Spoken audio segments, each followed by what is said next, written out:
Hello दोस्तों, मैं अभिषेक आप सभी का स्वागत करता हूं आपके चैनल अभिषेक सर क्लासेस में। आज हम आपके लिए लेकर आए हुए हैं मैथ की टॉपिक जिसमें हम आपको पढ़ाएंगे आज क्लासिफिकेशन ऑफ नंबर। ठीक ना, क्या पढ़ाएंगे?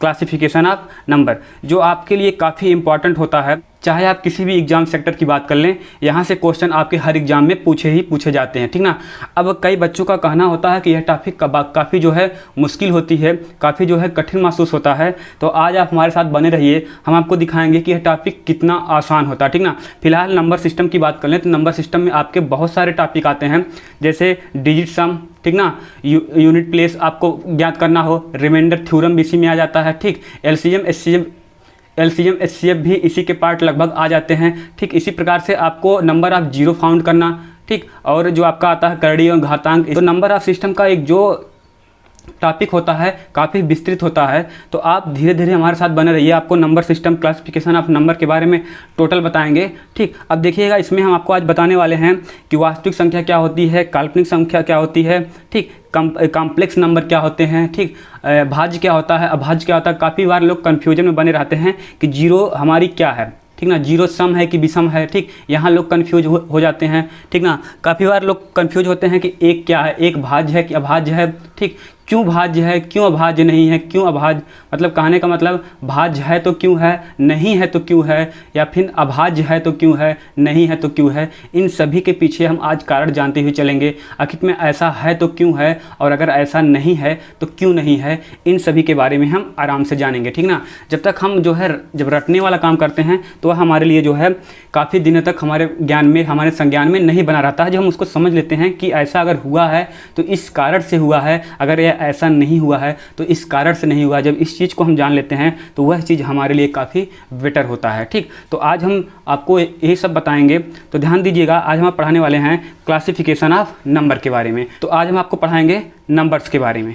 ठीक, पहले जान लेते हैं कि नंबर्स होता क्या है। तो ध्यान दीजिएगा, नंबर्स को हम दो रूप में क्लासिफाई करते हैं। एक हमारा होता है वास्तविक संख्या, ठीक, दूसरा होता है हमारा काल्पनिक संख्या। ठीक ना, जिसको हम अंग्रेजी में कहते हैं रियल नंबर, और इसको इंग्लिश में कहते हैं इमेजरी नंबर। ठीक ना, तो ध्यान दीजिएगा, वास्तविक संख्या हमारे सिलेबस में जब भी हम पढ़ते हैं, ठीक ना, तो हमको सिर्फ और सिर्फ जो है वास्तविक संख्या ही पढ़ने को मिलता है। कहीं पर भी जो है काल्पनिक नंबर आपको नहीं पढ़ने को मिलता है। तो ध्यान दीजिएगा, कोई भी नंबर काल्पनिक नंबर नहीं होता है। ठीक ना, कहने का मतलब काल्पनिक नंबर होता ही नहीं, सारे नंबर आपके क्या होते हैं, वास्तविक यानी रियल नंबर होते हैं। लेकिन कोई, चाहे जो रियल नंबर हो, चाहे जो वास्तविक संख्या हो, उसको हम काल्पनिक संख्या बना लेते हैं। कहने का मतलब काल्पनिक नंबर कुछ होता ही नहीं है, वास्तविक नंबर को ही हम काल्पनिक नंबर में कन्वर्ट करते हैं। ठीक ना, यानी किसी भी नंबर को हम काल्पनिक नंबर बना सकते हैं, और वास्तव में कोई भी नंबर काल्पनिक नंबर होता ही नहीं है। ठीक ना, तो कैसे हम बनाते हैं उसके बारे में आगे चर्चा करेंगे। बात करते हैं वास्तविक संख्या यानी रियल नंबर होता क्या है। देखिएगा, किसी भी संख्या को, ठीक ना, जो हमारा एक पाई निरूपण होता है, ठीक ना, जो पाई जो हमारी एक रेखा होती है, यह जो इस पे जो है हम संख्याओं को जब निरूपित करते हैं तो ध्यान दीजिएगा, एक जीरो होता है जो हमारा क्या होता है, न्यूट्रल नंबर होता है। ठीक, जीरो से लेकर के जब आप इस साइड की तरफ बढ़ते हैं, ठीक ना, इस साइड की तरफ बढ़ते हैं, तो आपका 1 2 3 4 5 एंड सो ऑन तक आप जाते हैं, तो यह संख्याएं हमारी क्या होती हैं, तो आप देखते हैं यह संख्याएं हमारे बढ़ते हुए क्रम को दर्शाती हैं, और ये पॉजिटिव होती हैं और अनंत तक जाती हैं। यानी वे नंबर यानी वे संख्याएं जिसको हम नंबर ऑफ लाइन पर निरूपित कर सकते हैं, चाहे वह निगेटिव की हों चाहे पॉजिटिव की हों, वह हमारी क्या कहलाती हैं, वास्तविक संख्या कहलाती हैं। इसी प्रकार से आप जीरो के इधर देखेंगे तो -1 -2 -3 एंड सो ऑन माइनस तक चलता है। यानी वास्तविक संख्याएं क्या होती हैं, वे सभी नंबर जिसको हम नंबर ऑफ लाइन पे रिप्रेजेंट कर सकते हैं, और निगेटिव पॉजिटिव दोनों होती हैं।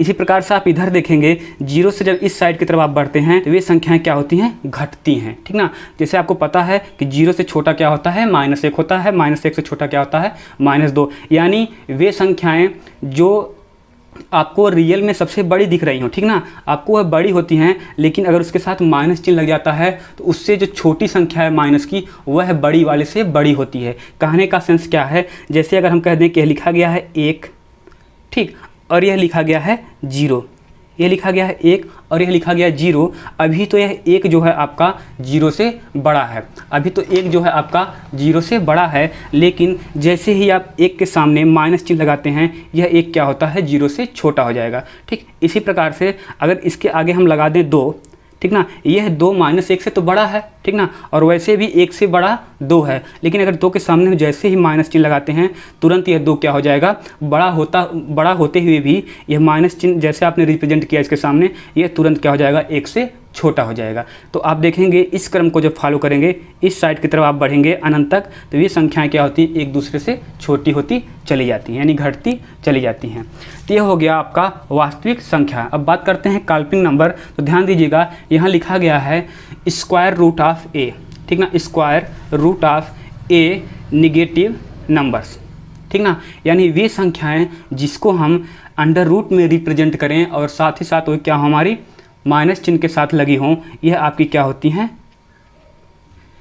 इमेजरी नंबर होती हैं, यानी काल्पनिक संख्या होती हैं। यानी वे नंबर जिनको हम जो है अंडर रूट के अंतर्गत रिप्रेजेंट करें, ठीक ना, अंडर रूट के अंतर्गत रिप्रेजेंट करें और उनके साथ माइनस चिन्ह का भी हम प्रयोग कर दें, तो ये संख्याएं जो हमारी होती हैं काल्पनिक नंबर कहलाती हैं। ठीक, इसी प्रकार से आगे लिखा गया है अंडर रूट माइनस का 19, ठीक, इस प्रकार से आगे लिखा गया है रूट में -26, रूट में माइनस का 4। देखिए, अगर खाली 4 होता तो इसका हम स्क्वायर रूट ज्ञात कर लेते, लेकिन यह माइनस चिन्ह के साथ लिखा गया है, इसलिए यह काल्पनिक नंबर यानी काल्पनिक संख्या में रिप्रेजेंट किया जाएगा, ठीक ना। अब ध्यान दीजिएगा, यह जो होता है इसका अगर हम कहें कि -4 का आप स्क्वायर रूट ज्ञात कीजिए, तो इनका भी रूट ज्ञात करने का तरीका है, उसको हम आगे बताएंगे। फिलहाल ध्यान दीजिएगा, एक जो है हमारे गणितज्ञ थे जिनका नाम था यूलर, उन्होंने जो है आयोटा, ठीक ना, यह आपका है आयोटा का सिंबल बना हुआ है, ठीक ना, आयोटा चिन्ह को उन्होंने हमारे सामने जो है रिप्रेजेंट किया और ठीक ना, इन्होंने बताया कि यह आयोटा जो होता है रूट का -1 के बराबर होता है, ठीक ना, किसके बराबर होता है, रूट के -1 के बराबर होता है। वह वैज्ञानिक जो थे, वह गणितज्ञ जो थे जिनका नाम था यूलर, इन्होंने आयोटा सिंबल दिया। आगे आपको बताएंगे कि आयोटा की पावर 1 क्या होती है, आयोटा की पावर 2 क्या होती है, आयोटा की पावर 3 क्या होती है और आयोटा की पावर 4 क्या होती है। इस पर आपके बहुत सारे क्वेश्चन कराए जाएंगे और यह फॉर्मेट जो होता है 4 के बाद अपने आप को रिपीट करता है और आपके क्वेश्चन सॉल्व करने में बहुत हेल्प करता है, ठीक ना, आपके क्वेश्चन सॉल्व करने में बहुत हेल्प करता है। तो ध्यान दीजिएगा, इसी प्रकार से यहाँ लिखा गया है, जैसे यहाँ आप बात कर ले रहे हैं √7, ठीक ना, √7 की अगर बात करें तो √7 को हम क्या रिप्रेजेंट कर सकते हैं, और √7 को हम लिख सकते हैं रूट का 7 इंटू में रूट का -1, ठीक ना, क्या लिख सकते हैं, रूट का 7 और इंटू में रूट का -1, और यह जब इसके साथ मल्टीप्लाई होगा तो क्या देगा, रूट का -7, और रूट का -7 को ही हम क्या लिख सकते हैं, यहाँ हमने अभी बताया कि √-1 को हम रिप्रेजेंट कर सकते हैं आयोटा के साथ, तो हम इसी को क्या लिख सकते हैं, √7 आयोटा, ठीक ना, क्या लिख सकते हैं, √7 आयोटा, ठीक।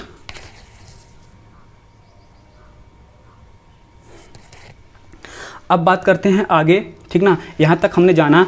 अब बात कर लेते हैं कॉम्प्लेक्स नंबर, ठीक ना, क्या बात कर लेते हैं, complex number. What is a complex number, यानी कॉम्प्लेक्स नंबर होते क्या हैं, तो ध्यान दीजिएगा, कॉम्प्लेक्स नंबर का मतलब होता है हिंदी में सम्मिश्र संख्याएं, यानी किसी भी नंबर को हम जो है जब वास्तविक संख्या और काल्पनिक संख्या में रिप्रेजेंट करते हैं तो वे हमारे क्या कहलाते हैं, कॉम्प्लेक्स नंबर यानी सम्मिश्र संख्याएं कहलाते हैं। जैसे देखिए यहाँ लिखा गया है real number plus imaginary number, ये होता है हमारा क्या, कॉम्प्लेक्स नंबर। यानी जब किसी भी नंबर को हम वास्तविक और काल्पनिक दोनों में रिप्रेजेंट कर दें तो हमारा क्या कहलाता है, कॉम्प्लेक्स नंबर। इसको हम लिखते हैं ए हमारा क्या है, रियल नंबर है, प्लस माइनस IB यानी आयोटा B लिखा गया है, यह हमारा क्या है, काल्पनिक नंबर है। तो ये इन दोनों को जो मिश्रण होता है यही हमारा क्या कहलाता है, सम्मिश्र संख्या यानी कॉम्प्लेक्स नंबर। ठीक, एग्जाम्पल के तौर पर यहाँ लिखा गया है 3 ± 2i, क्या लिखा गया है, 3 ± 2i यानी आयोटा का सिंबल है। ये हमारा क्या हो गया, ये हमारा रियल नंबर हो गया, ठीक, और ये हमारा क्या हो गया, इमेजिनरी नंबर हो गया। तो यह दोनों का योग जो हुआ क्या कहलाया, complex number. What is a complex number, तो समझिएगा कि वास्तविक संख्या और जब काल्पनिक संख्याओं का योग होता है तो वहाँ हमको क्या मिलता है, सम्मिश्र संख्या मिलता है यानी कॉम्प्लेक्स नंबर मिलता है। ठीक, अब बात कर लेते हैं रियल नंबर। ठीक ना, एक एक के बारे में बहुत ही आराम से पढ़ेंगे कि रियल नंबर क्या होता है, हमने आपको बताया। अब रियल नंबर के पार्ट पढ़ेंगे कि रियल नंबर में कौन कौन आते हैं। जैसे आपका आता है एक इंटीजर होता है, एक आपका डेसिमल होता है। डेसिमल में पढ़ेंगे कि डेसिमल कितने प्रकार के होते हैं, तो आपको हम बताएंगे। एक डेसिमल भी दो प्रकार से हम बांट कर पढ़ेंगे, एक आपका टर्मिनेटिंग डेसिमल होगा, एक आपका नॉन टर्मिनेटिंग डेसिमल होगा, यानी शांत दशमलव होगा, एक आपका अशांत दशमलव होगा। ठीक, शांत दशमलव क्या होता है, अशांत दशमलव क्या होता है, इनके बारे में में हम आगे चर्चा करते हैं। तो ध्यान दीजिएगा, अगर हम रियल नंबर को बांटें तो रियल नंबर को हम दो श्रेणियों में बांटते हैं। एक आपका होता है इंटीजर्स जिनको हम कहते हैं पूर्णांक, ठीक। दूसरा होता है डेसिमल जिसको हम कहते हैं दशमलव, ठीक ना। क्या हुआ, वास्तविक संख्या है दो प्रकार की, एक हमारा पूर्णांक जो पूरा का पूरा हमको प्राप्त होता है, ठीक ना। एक हमको क्या होता है डेसिमल यानी दशमलव के रूप में प्राप्त होता है। यानी किसी संख्या को जब हम भाग देते हैं तो देखते हैं आपको ऐसा नज़र आता है, कभी कभी वह संख्याएं पूरी की पूरी कट जाती है तो हमको क्या कैसा प्राप्त हुआ, वह है हमको इंटीजर प्राप्त हुआ, यानी वह हमको एक पूर्णांक संख्या प्राप्त हुई। लेकिन जब वो उसी कई बार आप यह देखेंगे कि किसी संख्या को किसी संख्या से आप डिवाइड करते हैं तो आप देखते हैं कि वह जो है पॉइंट में कटता है, ठीक ना। और कई बार आप यह भी देखते हैं कि पॉइंट में कटने के बाद वह संख्या है पॉइंट में कटता नहीं है, वह पॉइंट के बाद वह संख्या अपने आप को रिपीट करता रहता है, ठीक। तो हमने आपको बताया कि रियल नंबर दो प्रकार के होते हैं, एक इंटीजर हो गया, एक डेसिमल हो गया, ठीक। अब बात करते हैं इंटीजर को हम आगे बताएंगे, पहले समझ लेते हैं कि डेसिमल क्या होता है, दशमलव निरूपण क्या होता है। देखिएगा, दशमलव डेसिमल यानी दशमलव को जो है हम दो भाग में बांटकर पढ़ते हैं। एक हमारा होता है टर्मिनेटिंग डेसिमल रियल नंबर, एक हमारा होता है non terminating decimal real number, ठीक। यानी हिंदी में बात करें तो शांत दशमलव और हिंदी में बात करें तो अशांत दशमलव, ठीक। अब ध्यान दीजिएगा, शांत दशमलव कौन होते हैं और अशांत दशमलव कौन होते हैं।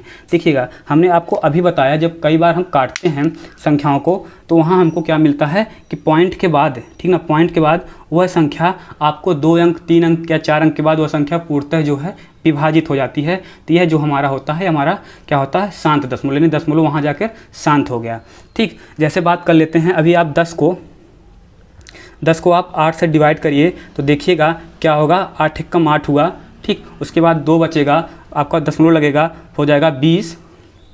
उसके बाद क्या होगा, 8 दूनी 16, ठीक। उसके बाद 4 कैरी आया, हो गया 40, 8 बचे 40। यानी अगर हम जब हमने जो है 10/8 किया तो 10/8 को जो हम काट रहे थे तो हमको क्या मिला 1.25, यानी पॉइंट के बाद 2 अंक तक जाते जाते हमारा दशमलव क्या हो गया, शांत हो गया। तो यह जो हमारा कहलाएगा, यह हमारा कहलाएगा टर्मिनेटिंग डेसिमल यानी शांत दशमलव, ठीक। ठीक, जैसे यहाँ एग्जाम्पल के तौर पे आपके सामने यहाँ लिखा गया है 0.86, ठीक। फिर यहाँ लिखा गया है 0.346, यहाँ लिखा गया है 0.125, यानी दशमलव के बाद यह कोई संख्या थी जिसको हमने काटा तो वह जो है दशमलव के बाद 8 6 पे जाकर ख़त्म हो गई, 3 4 6 पे जाकर ख़त्म हो गई, 1 2 5 पे जाकर ख़त्म हो गई। तो यह हमारी कहलाएगी शांत दशमलव, ठीक। अब बात करते हैं अशांत दशमलव की। तो आपको पता होगा अशांत दशमलव क्या होता है। ऐसे ही किसी संख्या को जब हम डिवाइड करते हैं तो यहाँ तो आपने देखा कि दशमलव के बाद ख़त्म हो गई, लेकिन उसमें क्या होता है कि दशमलव के बाद ख़त्म नहीं होती है, वह बार बार अपने आप को रिपीट करती है। तो आपकी कहलाती है नॉन टर्मिनेटिंग डेसिमल नंबर, ठीक ना। जैसे हम बात कर लेते हैं, यहाँ हम लिख देते हैं, जैसे लिख देते हैं 10/3, ठीक। आप 10/3 को जब आप काटेंगे तो देखेंगे 3 त्रिक 9 पॉइंट गया, 1 कैरी बचा, उसको आप फिर जो दशमलव बढ़ाएंगे फिर 10 हो जाएगा, ठीक ना। उसके बाद फिर जाएगा 3 त्रिक 9, यानी यह 3 3 3 3 आपको कई बार रिपीट करता हुआ मिलेगा। तो यह क्या हो जाता है, दशमलव के बाद यह 3 जो है बार बार रिपीट कर रहा है, तो यह आपका कहलाता है non terminating decimal real number, यानी क्या हो जाएगा अशांत दशमलव संख्या है। तो यहाँ देखिएगा, इसमें भी आपको बताएंगे, यह भी इनके भी प्रकार होते हैं। जो आपके नॉन टर्मिनेटिंग डेसिमल संख्याएं हैं इनके भी प्रकार होते हैं। कई बार आप देखते हैं कि वे संख्याएं एक ही संख्या जो अपने आप को बार बार रिपीट कर रही है, कई बार जो है उनको इस क्रम में आप देखते हैं कि 2 संख्या अपने आप को रिपीट करती हैं, कई बार 3 संख्या अपने आप को रिपीट करती हैं। तो इनके भी पार्ट हैं, हम आगे बताएंगे। तो यहाँ एग्जाम्पल के तौर पर लिखा गया है 0.666666, ये अनंत तक जा रहा है। ऐसे यहाँ लिखा गया है 0.454545, ये 4545 अनंत तक जा रहा है। ऐसे यहाँ लिखा गया है 0.387, ठीक। क्या लिखा गया है 3875426 यानी यहाँ क्या हुआ, कोई भी संख्या आप देख पा रहे हैं कि रिपीट नहीं कर रही है, लेकिन ये क्या हो रही है अशांत तक ऐसे करती हुई चली जा रही है, ठीक। तो ये भी आपके जो है नॉन टर्मिनेटिंग में आते हैं। अब बात करते हैं इसके आगे, तो ध्यान दीजिएगा,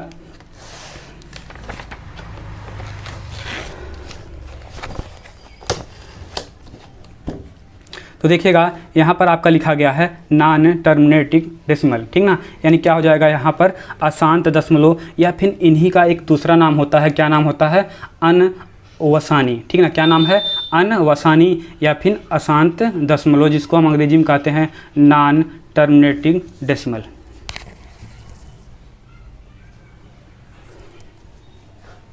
चलिए देखते हैं, इसको भी दो भागों में हम बांट कर पढ़ते हैं। एक हमारा होता है अशांत आवर्ती, ठीक, हाँ, और दूसरा हमारा होता है अशांत अनावर्ती, ठीक ना, जिसको अंग्रेजी में लिखा गया है रिपीटिंग और अंग्रेजी में लिखा गया है नॉन रिपीटिंग, ठीक ना, यानी अशांत आवर्ती, ठीक ना, और क्या हो गया अशांत अनावर्ती। समझते हैं यह क्या होता है। देखिएगा यहाँ लिखा गया है 0.3 और उसके ऊपर एक पाई लगी है, यानी जिसको हम कहते हैं बार, ठीक ना। यहाँ आपको दिख रहा होगा यह क्या लगा है, एक 3 के ऊपर बार लगा है।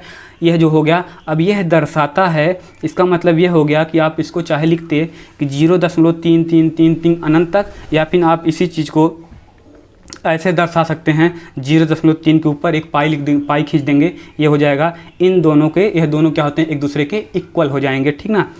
तो इसी प्रकार से यहाँ लिखा गया है 0.56, तो 5-6 का मतलब ये 5 और 6 ये बार बार रिपीट हो रहा अनंत तक, यानी इसी को हम लिख सकते हैं 0.565656 ऐसे अनंत तक, ठीक। फिर यहाँ लिखा गया है 0.371, यानी यहाँ 3 संख्याएं हैं और ये तीनों संख्याएं क्या हो रही हैं, तीनों संख्याओं के ऊपर बार लगा है, यानी ये तीनों संख्याएं अपने क्रम को जो है फॉलो कर रही हैं, कहाँ तक, अनंत तक, यानी 0.371 371 371 यह अनंत तक चलती रहेंगी। अच्छा, यहाँ से आपके क्वेश्चन बनते हैं बहुत ही, इस आपसे पूछा जाता है कि यह क्या है, ठीक ना, यह क्या है, यह क्या है, क्या का मतलब प्रमेय है कि अप्रमेय है। तो आप धैर्य बना के रखिएगा, आपका कोई भी पॉइंट नहीं छूटने वाला है। आपके दिमाग में जो भी क्वेश्चन बनने वाले हैं सारे क्वेश्चन हम सॉल्व कराएंगे, बस आप जो है थोड़ा सब्र रखिएगा। आगे धीरे धीरे आपके सारे जितने भी आपके माइंड में क्वेश्चन बनेंगे, सारे क्वेश्चन यहाँ से कवर होंगे। आपको कोई भी शिकायत नहीं मिलने वाली है कि यह छूट गया, यह हुआ तो कैसे हुआ। सारे डाउट आपके जो दिमाग में बनने वाले हैं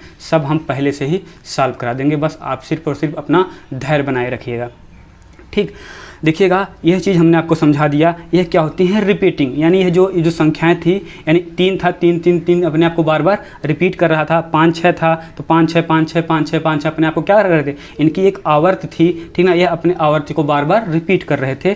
जैसे 3 7 था, अपने आप को 3 7 1 था, यह अपने आप को बार बार रिपीट कर रहा था। लेकिन यहाँ अनावर्ती में आप देखेंगे, अनावर्ती में क्या होता है 0.4587362, मतलब ये आपके क्या नॉन रिपीटिंग है, अपने आप को रिपीट नहीं कर रही हैं, ठीक ना। यह अनावर्ती, इनका कोई आवर्त नहीं हो रहा है, अपने अनावर्ती रूप में अनंत तक चले जा रही हैं, और क्या है अशांत भी हैं, ठीक ना। यह शांत भी नहीं हो रही हैं और साथ ही साथ क्या हो रही हैं, रिपीट भी नहीं कर रही हैं, इसलिए इनको कहा गया नॉन रिपीटिंग या फिर अनावर्ती, ठीक। ऐसे यहाँ लिखा गया है 0.873125 यानी दशमलव के बाद ये संख्याएँ आपकी अशांत तो हैं, ठीक ना, ये संख्याएं अशांत तो हैं, निशांत नहीं हैं, और ये अपने आप को रिपीट भी नहीं कर रही हैं, इसलिए यह श्रेणी में आती हैं नॉन रिपीटिंग डेसिमल, ठीक ना। जैसे किसी आप अंक को काटेंगे तो आप देखेंगे, जैसे हमने आपको दिखाया 10/3, तो यह जो है 3 3 3 अपने आप को रिपीट कर रहा था। ऐसे कोई संख्या को और आप काटेंगे, देखेंगे 2 अंक अपने आप को रिपीट कर रहे हैं, 3 अंक अपने आप को रिपीट कर रहे हैं। ऐसे आप किसी संख्या को और काटेंगे, वहाँ देखेंगे कि वह संख्या जो है दशमलव के बाद कटती चली जा रही है, अलग अलग संख्याओं से कटती चली जा रही है, वह पूर्ण रूप से कट नहीं रही है, ठीक। अब ध्यान दीजिएगा क्या लिखा गया है, यहाँ आपका लिखा गया है इनरेशनल नंबर, ठीक ना। क्या लिखा गया है, अप्रमेय संख्याएं। व्हाट इज अप्रमेय संख्याएं, व्हाट इज प्रमेय संख्याएं, ठीक ना।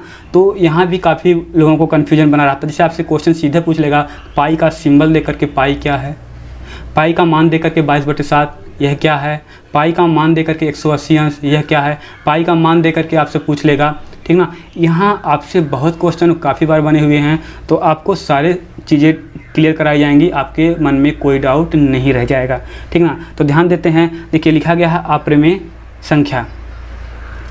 तो देखिएगा यहाँ अप्रमेय संख्या में लिखा गया है P/Q के रूप में लिख सकें, Q = 0, यानी Q का मान 0 हो सकता है, वह आपके प्रमेय संख्या, वह आपके अप्रमेय संख्या कहलाते हैं, ठीक ना। यहाँ लिखा गया है इरेशनल नंबर, यानी क्या लिखा गया है प्रमेय संख्या। प्रमेय संख्या का मतलब जिन्हें हम P/Q के रूप में लिख सकें, ठीक ना, और Q का मान क्या हो, 0 ना हो, ठीक। जिन्हें हम P/Q के रूप में लिख सकें और Q का मान 0 ना हो, वह हमारी क्या कहलाती हैं, प्रमेय संख्या कहलाती हैं। इतना बताना आपके लिए गलत हो सकता है, ठीक ना। अगर आपसे कोई पूछा कि प्रमेय संख्या होती क्या हैं, रेशनल नंबर होते क्या हैं, तो आप बताते हैं वह संख्या जिसे हम P/Q के रूप में लिख सकें और Q का मान क्या हो, और q का मान क्या हो, 0 ना हो, यही तो आप बताते हैं। लेकिन आप अगर यह बताते हैं तो आपकी परिभाषा क्या होती है, अपूर्ण मानी जाएगी। यहाँ एक चीज़ और लिखा गया है, p और q दोनों क्या हों, इंटीजर हों, ठीक ना, दोनों क्या हों, इंटीजर होने चाहिए। अब आपकी परिभाषा पूरी सही होती है, यानी p और q दोनों क्या हों, इंटीजर नंबर हों, ठीक ना। तो यानी हमने बताया अप्रमेय में क्या होता है, जिसे हम p/q के रूप में लिख सकें, लेकिन q का मान 0 हो सकता है, हमारी संख्या अप्रमेय संख्याएं कहलाती हैं। प्रमेय संख्या क्या होती है, जिसे हम p/q के रूप में लिख सकें, q डज नॉट 0 और p एंड q दोनों इक्वल हों, दोनों क्या हों, इंटीजर हों, ठीक ना। यहाँ आप देख पा रहे हैं एग्जाम्पल के रूप में यहाँ कुछ आपका लिखा गया है, तो आप देखेंगे यहाँ लिखा गया है 1/1। आपसे पूछें कि 1 क्या है, तो यानी अगर हम आपसे सिंगल एक कोई मतलब संख्या देखकर पूछ रहे हैं कि आपसे पूछें कि 5 क्या है, ठीक ना, 5 क्या है, तो आप कहेंगे प्रमेय है। तो कुछ लोग कहेंगे कि प्रमेय कैसे है, प्रमेय तो p/q के रूप में लिखा जाता है। तो ध्यान दीजिएगा, किसी भी संख्या के अपान में यानी हर में 1 लगा सकते हैं, यानी किसी भी संख्या में 1 से भाग देने पर उनके मान में कोई परिवर्तन नहीं आता है। यानी किसी भी संख्या में अगर आप 1 से भाग देंगे तो वह संख्या खुद ही प्राप्त होती है, इसलिए इसको हम p/q के रूप में डिनोट करते हैं, q डज नॉट 0, यानी q का मान 0 नहीं है, और इसलिए जो हमारा क्या है, रियल नंबर है, यानी प्रमेय संख्या है। तो 1/1 हमने p/q के रूप में डिनोट किया, तो ये हमारा क्या हो गया, प्रमेय। इस एग्जाम्पल के तौर पे यहाँ लिखा गया है 2/7, एग्जाम्पल के तौर पे यहाँ लिखा गया है 4/9, ये सब हमारी संख्या क्या है। ये भी एग्जाम्पल के तौर पे लिखा गया है 673/524, यह भी क्या हमारा प्रमेय संख्या है। यानी प्रमेय संख्याएं वे संख्याएं होती हैं जिन्हें हम p/q के रूप में डिनोट कर सकें, q does not 0 and p and q क्या हों, हमारे इंटीजर नंबर हों। इसी प्रकार से अप्रमेय की बात कर ले तो अप्रमेय क्या होता है, जिसे हम p/q के रूप में लिख सकें, q का मान 0 हो सकता है। यानी जैसे देखिएगा √7, ठीक ना, √7 की बात कर लेते हैं, ये हमारा क्या होता है, अप्रमेय होता है। √2 की बात कर लेते हैं, देखिए इनका हम वर्ग नहीं, इनका हम क्या कर सकते हैं, इनका हम स्क्वायर रूट नहीं ज्ञात कर सकते, इनका हम वर्गमूल नहीं ज्ञात कर सकते हैं। वे संख्याएँ भी हमारी क्या होती हैं, यानी अंडर रूट के अंतर्गत वे संख्याएँ जिसका हम रूट ना ज्ञात कर सकते, भी हमारी संख्याएँ क्या होती हैं, अप्रमेय संख्याएँ होती हैं। तो यहाँ लिखा गया है √7, √2, रूट का 11, या फिर पाई का सिंबल दे करके आपसे पूछ ले कि व्हाट इज पाई, क्या रेशनल या फिर इनरेशनल नंबर, तो आप कहेंगे कि पाई, यह जो पाई लिखा, चाहे वो पाई शब्दों में लिख कर आए, चाहे पाई का सिंबल देकर पूछे, तो आप कहेंगे कि पाई एक हमारी क्या है, अप्रमेय संख्या है, ठीक ना। बहुत बार लोग कंफ्यूज होते हैं कि पाई का मान दे देता है तो हम क्या लगाते हैं, तो आप बने रहिए हमारे साथ, सारे छोटे छोटे डाउट आपके क्लियर किए जाएंगे। देखिएगा जैसे हम बात कर लेते हैं √3 का मान होता है 1.732, ठीक ना, क्या हो गया 1.732 तक, मैंने दशमलव के बाद आसान लेकर इन्फिनिटी टर्म तक जा रही हैं, इसलिए इसका मान यानी इसका मान पूरा जो है पूरा नहीं मिल पा रहा है, इसलिए √3 क्या हो गया, यानी इसका हम जो है स्क्वायर रूट नहीं निकाल सकते, तो ये क्या हो गया, अप्रमेय संख्या हो गई, ठीक ना। अब बात करते हैं √2 की, √2 का मान होता है 1.414, ऐसे आप काटेंगे देखेंगे यह भी इन्फिनिटी तक जाएगा, इसका भी मान हमको पूरा नहीं प्राप्त होता है, इसलिए यह भी हमारा क्या होगा, अप्रमेय संख्या होगी। देखिएगा पाई का मान जो था 22/7 हमको लिखा मिलता है, और हम पाई के मान को 22/7 मान को जो है हम अपने मैथ वाले लैंग्वेज में प्रयोग करते हैं। लेकिन ध्यान दीजिएगा पाई का मान 22/7 पूरे रूप से सही नहीं है फिलहाल, तब भी हम इसका प्रयोग करते हैं क्योंकि गणितज्ञों ने ये हमको दिया है। भी आपसे पाई का सिंबल दे देते हैं, क्या है, एक अप्रमेय है, लेकिन पाई और बराबर लिख दे 22/7, तब यहाँ आपका जो पाई कहलाएगा वह क्या कहलाएगा, प्रमेय संख्या कहलाएगी। लेकिन इक्वल अगर सही माना जाए तो पाई का मान 22/7 इक्वल हो ही नहीं सकता, लेकिन फिलहाल हमको वैज्ञानिकों ने दिया है, गणितज्ञों ने दिया है, इसलिए हम इसको मानते हैं। रियल में पाई का मान 22/7 नहीं होता है, लेकिन हमसे उससे कोई मतलब नहीं, पाई का सिंबल दे तो अप्रमेय, पाई का मान दे 22/7 तो क्या होता है, प्रमेय होता है, ठीक।